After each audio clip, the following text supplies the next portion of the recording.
Hello, my beautiful West End family.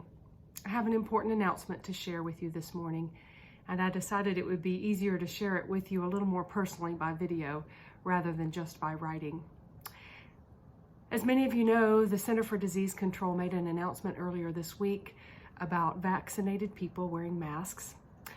And they said that to maximize protection of the Delta variant and prevent possibly spreading it to others, wear a mask indoors in public if you're in an area of substantial or high transmission. Here in Davidson County, we are in an area of substantial transmission of the Delta variant. There are breakthrough cases of people who have been vaccinated being infected with the Delta variant. I personally know at least 2 or 3 people who have had this experience.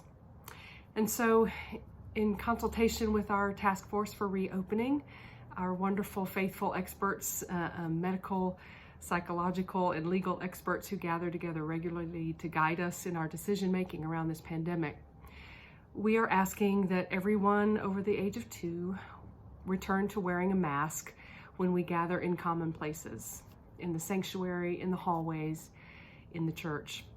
Once you get to a classroom with a Sunday school class or a committee or a small group, if all of you in the room are vaccinated and you want to take off your masks, I think that would be okay. But when we're gathering in a large group in large places like the sanctuary, when we're walking the hallways where there are children and where our preschool is, we ask that everyone return to wearing a mask.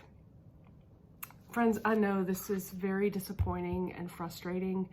I myself shed a few tears when this news came because I had felt that we had turned a corner and we were finally seeing the end of this pandemic. And I believe the pandemic is on its way out. I believe that the scientists and the medical experts are doing everything they can to stay on top of the data. And as new information comes in, they're offering guidelines to help keep the public safe. And so we're doing our part as the people of God to keep the public safe and to keep our children safe. Our children under 12 still are not able to be vaccinated, and we've been mindful of that all along. Our hopes are that they can return to school and that all of us can continue the normal activities that we've been enjoying all summer. The only change will be that we will be wearing our masks. We'll not be social distancing, we'll not be limiting the number of people who can come to worship. We'll just be putting those masks back on for a little while until the risk in Davidson County becomes moderate to low. I can't help but think about the Israelites traveling through the wilderness. In the book of Exodus, Numbers, Deuteronomy, we hear their story and how God remains with them.